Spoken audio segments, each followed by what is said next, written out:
Hi friend, मैं आपका स्वागत करता हूँ अपने यूट्यूब चैनल इजी स्टडी पर। Please like and subscribe my YouTube channel, जिससे कि आपको हमारे चैनल के लेटेस्ट अपडेट मिल सके। Please don't forget to click on bell icon, जिससे कि आपको जो नोटिफिकेशन है वो ऑटोमेटिक आपके पास आ जाएंगे अगर आप बेल आइकन पर क्लिक करते हैं। जैसे कि आपको पता है कि इससे पहले ही हम तीन क्लासेस पढ़ा चुके हैं, और आज हम फोर्थ क्लास स्टार्ट करेंगे। जैसे कि आपको पता है कि डेली हम क्या करते हैं, डेली हम एक ग्रामर पोर्शन पढ़ाते हैं, डेली एक हम ग्रामर पढ़ाते हैं, और फर्स्ट ग्रामर पढ़ाने के बाद हम सेकंड आपको एक न्यूज़ हेडलाइन की, जो करंट अफेयर न्यूज़ की हेडलाइन बताते हैं, उससे कुछ वैकैब्स निकलती हैं, वो आपको बताते हैं, जिससे कि आपकी वैकैब स्ट्रांग होगी। और थर्ड हम आपको एक रूल बताते हैं, जो ग्रामर का एक इम्पोर्टेंट रूल होता है, जो आपके एग्ज़ाम में बहुत ही हेल्प करेगा, वो बताते हैं। तो हम स्टार्ट करते हैं पहले ग्रामर पोर्शन में, डे 4 में। और हम इससे पहले हम कर चुके हैं प्रॉपर नाउन और कॉमन नाउन। आज हम collective noun, material noun, abstract noun, countable और अनकाउंटेबल नाउन पढ़ाएंगे। तो स्टार्ट करते हैं पहले कलेक्टिव नाउन से। जैसे कि आपको पता है, collective noun is the name of collection of person, place और एनिमल्स और थिंग्स। जो समूहवाचक संज्ञा होता है व्यक्तियों, स्थानों, जानवरों या चीज़ों का समूह होता है। जैसे फैमिली, परिवार का समूह होता है। पंच, ये पखड़ियों का समूह होता है। पीपल, ये भी लोगों का समूह होता है। क्राउड, लोगों का समूह। टीम, आपको पता है, टीम के सदस्यों का समूह। आर्मी, सोल्जर्स का होता है। फ्लीट, जहाज़ों का संग्रह होता है। और फ्लॉक, झुंड होता है, जो पक्षियों जानवरों को कह सकते हैं। कमेटी, आपको पता है, ग्रुप ऑफ मेंबर्स होता है। हर्ड, ये भी झुंड होता है जानवरों का। ज्यूरी होता है, जो आपको निर्णायक मंडल या न्यायपीठ होती है, इसके जो सदस्य होते हैं वो आपके इसमें आते हैं। ठीक है, अब हम स्टार्ट करते हैं इसके कुछ एग्जाम्पल। जैसे a herd of cattle is passing, मतलब पशुओं का एक झुंड गुजर रहा था। तो आप ये हर्ड आपका हो गया यहाँ पे collective noun. The police disperse the crowd, police ने भीड़ को तितर बितर कर दिया। यहाँ पे क्राउड देखो, आप कलेक्टिव नाउन है। The jury found the prisoner guilty, जो आपका ज्यूरी है वो कैदी को दोषी पाता है। यहाँ पे ज्यूरी आपका जो है वो आपका कलेक्टिव नाउन हो गया। My maternal aunt bought me a pair of tennis shoes, मेरी मामी ने मुझे एक जोड़ी टेनिस जूते खरीदे। अब यहाँ मैटरनल आंट हमने बोला है, तो मतलब मामी होगा। अगर हम सिर्फ आंट बोलते तो चाची होता है। तो यहाँ पे पेयर क्या है, कलेक्टिव नाउन है। पेयर ऑफ टेनिस शूज, ठीक है। ए pile of floss was kept on the bed, बिस्तर पर कपड़ों का ढेर रखा हुआ था। अब यहाँ पे पाइल जो है ये है आपका कलेक्टिव नाउन ढेर। तो ये कलेक्टिव नाउन का एग्जाम्पल थे। अब हम देखते हैं material noun. Material noun are names of materials और substance out of which things are made, पदार्थवाचक संज्ञा उन सामग्री या पदार्थों को कहते हैं जिनसे चीज़ें बनाई जाती हैं। जैसे आप देख रहे हो, silver, gold, iron, cotton, diamond, plastic, इनसे कुछ सिल्वर और गोल्ड से आपको पता है आभूषण बनते हैं। आयरन से आपको पता है खेती का सामान, वेपन, बहुत डिफरेंट डिफरेंट चीज़ें, घरेलू सामान भी बनते हैं। कॉटन आपको पता है रुई होते हैं, जिससे कई सारी चीज़ें, खिलौने और बहुत सारी चीज़ों में काम बनता है। ब्लैंकेट वगैरह बहुत सारी चीज़ों में बनता है। डायमंड आपको पता है हीरे, ये भी ज्वेलरी के लिए यूज़ होता है। प्लास्टिक, इससे बहुत सारे आपके डेली यूज़ प्रोडक्ट बनाए जाते हैं। जैसे अब डेली के आप मान के चलो, ये आपको प्लास्टिक की बहुत सारी चीज़ें, प्लास्टिक के बर्तन भी बनाए जाते हैं, प्लास्टिक थाली, प्लास्टिक के जैसे आपके फ़ैन हुए, आपके कूलर हुए, बहुत सारी चीज़, डिफरेंट डिफरेंट चीज़ें बनाई जाती हैं, प्लास्टिक का यूज़ किया जाता है। तो अब देखो, जैसे एक example, my mom purchase A gold ring for me, मेरी मामी ने मुझे एक मेरी माँ ने मुझे एक सोने की अंगूठी खरीदी। तो यहाँ पे गोल्ड क्या है, ये रिंग ऑफ का जो जो ज्वेलरी बनती है वो गोल्ड की बनी हुई होता है।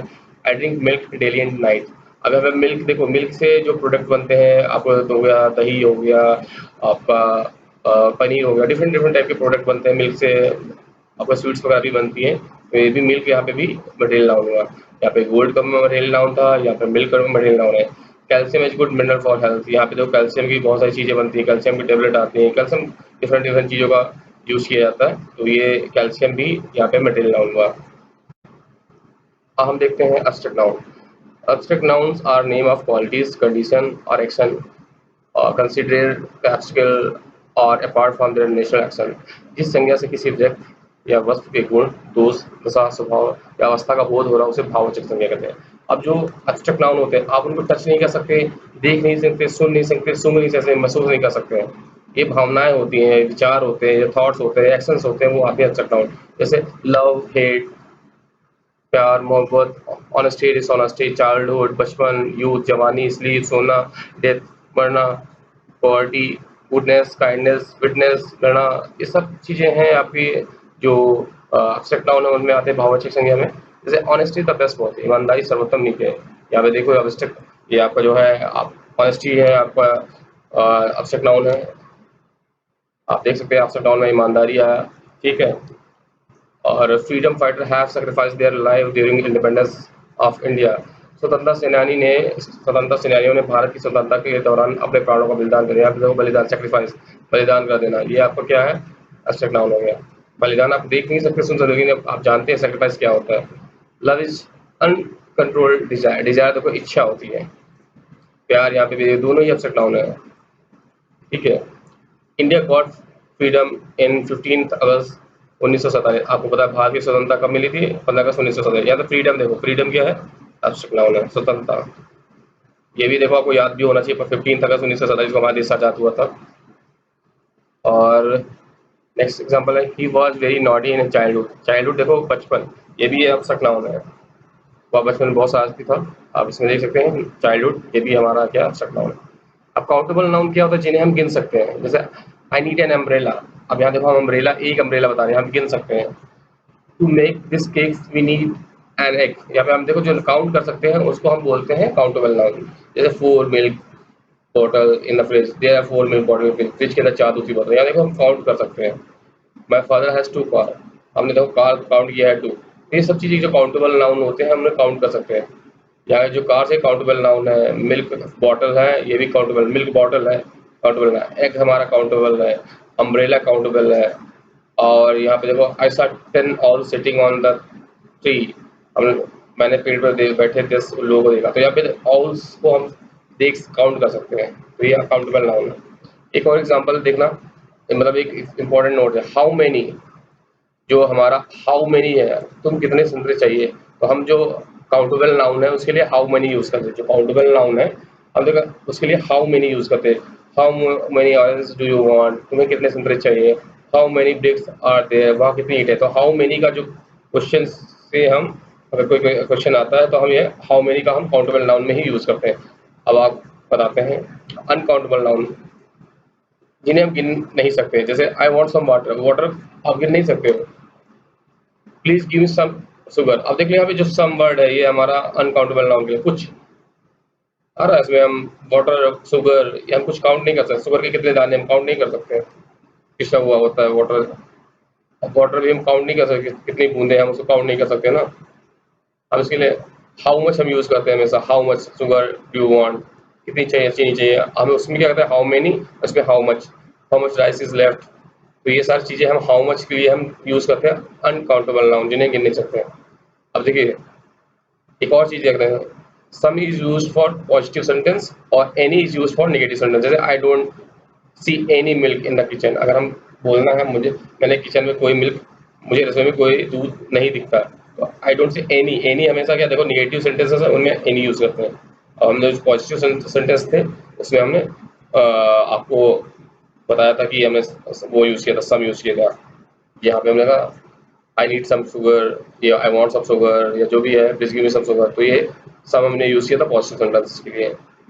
आई don't think there any sugar left in the car jar, तो यहाँ देखो डोंट थिंक, तो हम यहाँ पे हमने एनी लगाया है, तो मुझे नहीं लगता जार में कोई चीनी बची है। तो ठीक है, ये हमारा था ग्रामर का portion, uncountable noun, countable noun और एब्स्ट्रैक्ट नाउन और मटेरियल नाउन, और ये था आपका कलेक्टिव नाउन। तो ये हम नाउन के पार्ट में, बाकी हम जो सेक्शन है आगे के जो आगे के ये पार्ट है ये हम नेक्स्ट वीडियोस लाएंगे। अभी हम देखते हैं डेली न्यूज़। आज का डेली न्यूज़ क्या है, आपको पता है कि अयोध्या जो है वहाँ पे राम मंदिर का निर्माण होने वाला है, तो वहाँ पे जो उसकी खुदाई है उसका सर्कल किया जा रहा है, तो उसमें कई सारी चीज़ें निकल के आ रही हैं, तो वो मैं आपको बताता हूँ। अयोध्या पता है आपको कहाँ है? पहले फैजाबाद डिस्ट्रिक्ट था, जिसका नाम चेंज हो गए। जो अयोध्या था वो यूपी में, यहाँ पे पास में था, ठीक है, यूपी में था। तो ये जो अयोध्या है, अयोध्या शहर है, ये अब यूपी में है। और पहले अयोध्या, अब फैजाबाद को अब अयोध्या सिटी के नाम से अयोध्या डिस्ट्रिक्ट का, पहले जो फैजाबाद डिस्ट्रिक्ट था अब उसको अयोध्या डिस्ट्रिक्ट कर दिया गया है योगी सरकार ने। तो आप ये भी याद रखिएगा, अयोध्या जो है क्या है, कहाँ पे है, यूपी के अंदर है। तो इस पे स्टोरी क्या है, इस पे न्यूज़ क्या है, in the holy city of Ayodhya in Uttar Pradesh. Uttar Pradesh के पवित्र शहर अयोध्या में, या हॉली माने होता है पवित्र, ठीक है। According to official press release, several carvings on stones artifact idols of gods and goddess and shivling have been found during the land leveling work at the Ram Janmabhoomi premises here in Ayodhya. Land leveling work is being carried out here for past 10 days, during which debris is being removed by workers. During the process, several pillars have been discovered in the debris of the structure and carving on the stones. अब क्या ये बताया जा रहा है कि जहाँ पे जब लैंड लेवलिंग का काम या मतलब समतलीकरण का काम चल रहा है अयोध्या में राम जन्मभूमि पे, तो उससे कई सारे आप चीजें निकल के आ रही है। बहुत सारी जो पुराने देवी देवताओं की मूर्ति, शिवलिंग, भगवान शंकर का जो शिवलिंग है, वो सारी चीजें निकल रही है वहाँ पे मलबे में। तो आप देखो इसमें क्या स्टोरी, उत्तर प्रदेश के पवित्र शहर अयोध्या में, in the holy city of Ayodhya in Uttar Pradesh, according to official press release, एक आधिकारिक प्रेस विज्ञप्ति के अनुसार वहाँ पे सेवरल कार्विंग ऑफ स्टोन्स, बलवा पत्थर का कई नक्काशी, artifact idols of gods and goddesses, वहाँ पे जो देवी देवताओं की कई सारी मूर्तियाँ और and shivling have been found during the land levelling work at the Ram Janmabhoomi premises here in Ayodhya. जो राम जन्मभूमि की जो परिसर की जो भूमि की संतुलित करते समय वहाँ से कई सारी चीजें निकली। आपको कई नक्काशी, जो बलवा पत्थर की नक्काशी, कलाकृतियाँ, देवी देवताओं की मूर्तियाँ, शिवलिंग राम जन्मभूमि की संतुलीकरण के समय निकली। और जो यहाँ पे जो land levelling work is being carried out here for past 10 days, during which debris is being removed by the worker. पिछले 10 दिनों से यहाँ भूमि संतुलन का काम चल रहा है और जिसके दौरान श्रमिकों द्वारा मलबा हटाया जा रहा है। During the process several pillar have been discovered in the debris of the structure and carving of the stone. प्रक्रिया के दौरान संचार के जो ये मलबा है, कई स्तंभ और बलवा पत्थर की नक्काशी यहाँ से खोज की गई। तो ये था हमारा आज की न्यूज़। इससे हम डिफरेंट डिफरेंट जो वर्ड आ रहे हैं अब वो बता सकते हैं। हॉली है, कार्विंग्स है, आर्टिफैक्ट्स है, प्रीमाइसेस है, कैरिड आउट है, सर्विस है, डिस्कवर्ड है। ये डिफरेंट डिफरेंट वर्ड हैं जिनके बारे में हम समझेंगे, आज जानेंगे। उससे पहले एक नोट ऑफ बताते हैं। Dot the i's and cross the t's, ये वर्ड मैं क्यों यूज कर रहा हूँ कि आप जब भी कोई भी वीडियो मेरा देखें उसको बहुत केयरफुल देखो, उसको पूरी मतलब कोई भी मतलब उसमें कुछ भी छोड़ो मत, सब कुछ देखो। तो take care of every detail, every minor ones, जो भी मैं इसमें बताता हूँ छोटी छोटी चीजें उस पर भी ध्यान दो। एक ईडियम फ्रेज में से आता है, dot the i's and cross the t's, मतलब किसी चीज को माइन्यूटली ऑब्जर्व करना, उसे बोलते हैं dot the i's and cross the t's. जैसे हम बोलते हैं I had dotted all the i's and crossed the t's, so I wonder why my application was rejected। जैसे हमने एप्लीकेशन अपनी तैयार की तो उससे पहले मैंने हर जो छोटी छोटी चीजें, बारीक चीजें तो वो हमने देख ली थी, उसके बाद भी मेरी एप्लीकेशन रिजेक्ट हो गई। तो हमने यहाँ लिखा dotted all the i's and cross the t's। इसका मतलब यही होगा कि मैंने हर छोटी सी छोटी चीज पर ध्यान दिया होता, ब्रीफली देखा था। एक एग्जाम्पल दिया हमने, why you can't dot the i's and cross the t's, I always find mistake in your work। मतलब तुम अपने जो है गलतियों, मतलब तुम अपनी चीज़ों को इतना बारीकली क्यों नहीं देखते हो कि मैं तुम्हारी जो वर्क में हमेशा मिस्टेक देखता हूँ। तो ये देखो हमने वर्ड यूज किया, dot the i's and cross the t's. ये क्या है, इसको क्या होता है, बहुत ही डीपली मतलब बहुत ही डिस्क्रिप्टिवली वैसे हर माइन्यूट चीज़ को देखना, उसको हम बोलते हैं dot the i's and cross the t's. ये वर्ड है, ये मैंने आपको ऐसे यूज करने के बता दिया कि क्या होता है। अब देखो हमारे कैप्स में देखते हैं क्या है। जैसे आपको पता है हॉली मने होता है पवित्र, और हम इसमें देखते हैं क्या है, कनेक्टेड विद गॉड और पर्टिकुलर रिलीजियस, मतलब किसी गॉड से या पर्टिकुलर रिलीजन से कनेक्ट होता है, उसे हॉली बोलते थे। They were joined together in holy matrimony, वे एक साथ पवित्र विवाह में शामिल हुए थे। तो यहाँ पे हॉली हमने बोला, हॉली मैट्रिमोनी मतलब पवित्र विवाह। तो holy Ganga is the largest river in the India and is 25 kilometre long, मतलब ये 2525 किलोमीटर लंबी है। जो भारत की जो गंगा है, पवित्र गंगा है, जो लार्जेस्ट रिवर है इंडिया की, वो उसकी लंबाई क्या है, 2525 किलोमीटर। तो ये याद रखिए, ये रिवर जो इंडिया में से सबसे बड़ी रिवर होती है वो गंगा ही है पूरी इंडिया की। ये आप याद रखिए, इससे लंबाई भी है। अब देखिए कार्विंग माने होता है नक्काशी, एन ऑब्जेक्ट और pattern made by cutting away material from would और स्टोन, मतलब स्टोन या जो पत्थर हो या लकड़ी हो उसको काट पीट के जो कुछ नक्काशी की जाती है ना, कुछ आकार दिया जाता है ना, उसे हम बोलते हैं पैटर्न बना, उसे कार्विंग बोलते हैं। it has carvings with scenes from the life of Emperor Ashok। इसमें सम्राट अशोक के जीवन के दृश्यों के साथ नक्काशी है, हमने कार्विंग को यूज किया है। ठीक है, आपको अशोक पता है क्या है, अशोक कौन थे, सम्राट अशोक आपकी जो मौर्य वंश था, जो मौर्य डायनेस्टी थी, मौर्य वंश, उसके तीसरे शासक थे मौर्य वंश। आपको पता है मौर्य वंश का प्रथम शासक कौन था, चंद्रगुप्त। कौन था, चंद्रगुप्त। मौर्य वंश का प्रथम शासक था चंद्रगुप्त, और उसका दूसरा उसका बेटा उसके बाद हुआ था बिंदुसार। और फिर बिंदुसार के बाद जो बिंदुसार था, बिंदुसार के बाद उसका बेटा आया था अशोक, जिसे बोलते हैं सम्राट अशोक। अब एक मूवी भी बनी, बहुत सारी मूवीज इस पे बनी हुई हैं सम्राट अशोक पे। और अशोक बहुत ही प्रतापी राजा था जिसने बहुत सारे काम किए। और ये अब मौर्य डायनेस्टी का तीसरा शासक था अशोक। आपको पता है चंद्रगुप्त के बारे में? पता है चंद्रगुप्त मौर्य जो सम्राट हुए थे, उनके जो गुरु थे कौन थे? चाणक्य। आप जानते हो चाणक्य को विष्णुगुप्त बोलते हैं, कौटिल्य भी बोलते हैं। चंद्रगुप्त ने उनकी मदद से अपना साम्राज्य का जो है निर्माण किया हुआ था। तो इसके बारे में बहुत सारे प्रोग्राम्स और मूवीज आती रहती है चाणक्य और चंद्रगुप्त के बारे में। तो आप जानेंगे चंद्रगुप्त का बेटा था बिंदुसार, और बिंदुसार का था अशोक। अशोक ने बहुत सारे काम किए, जैसे आप देखो ये the lion capital of Ashok, इसको ये बोलते हैं। जो अशोक स्तंभ का जो ऊपरी का जो पार्ट था, अशोक स्तंभ था ना, ये अशोक स्तंभ पहले यहाँ बना हुआ, उसके ऊपर का जो ये पार्ट था, इसको बोलते हैं द लायन कैपिटल। ये जो कहाँ पे है ये आपको पता होना चाहिए, सारनाथ यूपी में है। तो सारनाथ यूपी में, इसमें क्या होता है, चार जो शेर होते हैं जिनकी पीठ आपस में लगी होती है, वो है।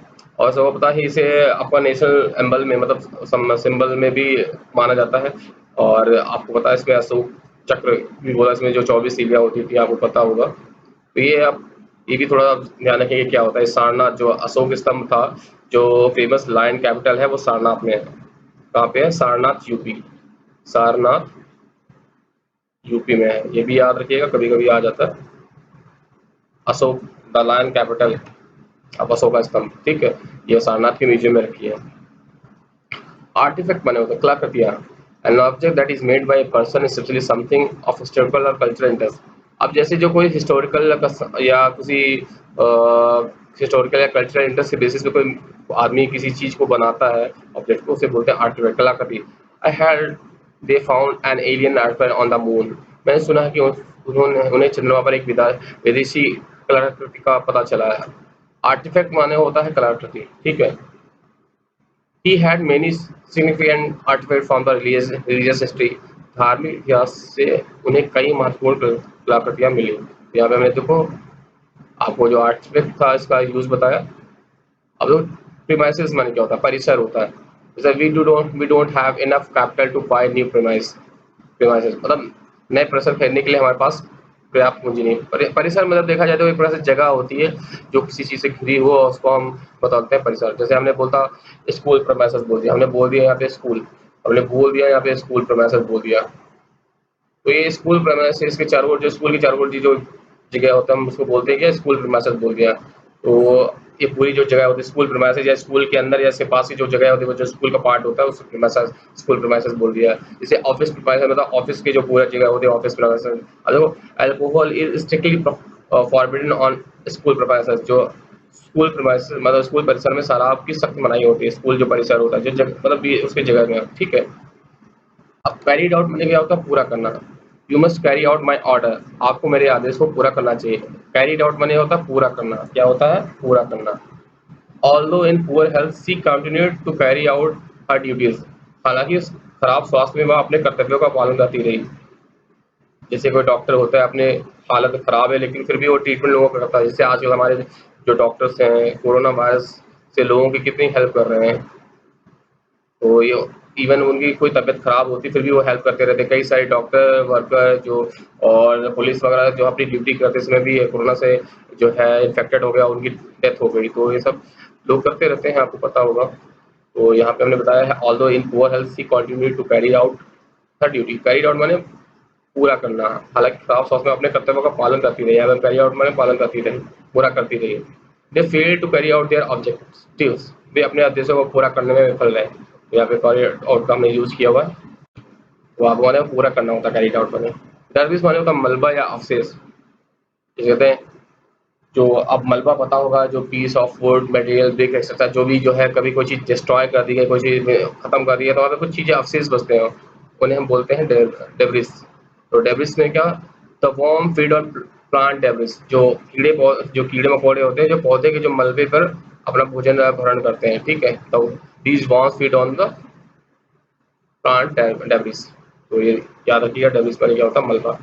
Police in the city are clearing debris left over from a day long violent confrontation, अब देखो इस शहर में पुलिस एक दिन के हिंसक टकराव से बचा हुआ मलबा साफ कर रही है। तो यहाँ पे डेब्रिस माने क्या होता है? डेब्रिस माने आपका मलबा, ठीक है, याद रखिएगा।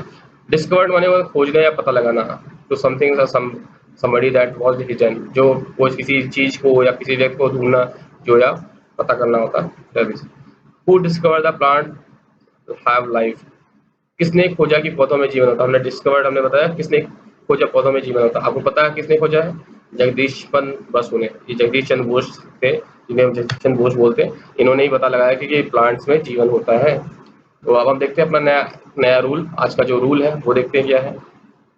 आज का हमारा रूल है one of, each of, every one of, either of, neither of are always followed by plural nouns and but the verb should be singular। अब मतलब ये हुआ कि जो each of, one of, every one of जो भी है, इनके साथ, इन सबके साथ हमेशा प्लूरल नाउंस आता है और सिंगुलर वर्ब होती है। जैसे यहाँ तक every one of survivors, survivors यहाँ देखो क्या है, ये आपका प्लूरल है। of the ill-fated aircraft has told the same story। अब ये देखो has told, यहाँ पे has वर्ड है, ये क्या है? खराब विमान से बचे हुए सभी लोगों ने उसी कहानी को बताया है। अब एवरी वन ऑफ सर्वाइवर्स, अब देखो सर्वाइवर्स हमने लिखा, एवरी वन के साथ क्या आया? अब देखो प्लूरल क्या आया? नाउन आया, प्लूरल नाउन आया, बट यहाँ पे सब्जेक्ट वो जो वर्ब है क्या? सिंगुलर वर्ब है, सिंगुलर वर्ब है। तो आप देख सकते हैं इन सबके साथ each of, one of, every one of, either of, neither of, इन सबके साथ प्लूरल नाउन आता है और वर्ब कौन सी आती है? सिंगुलर। तो ये याद रखिएगा, ये आज का रूल था। तो thank you so much for watching this video. Next video में आपके साथ मैं कई और कॉन्सेप्ट आपके साथ लाता रहूँगा। तो प्लीज़ कंटिन्यू रखिए मेरे वीडियो और मेरे यूट्यूब चैनल को देखना। Thank you so much.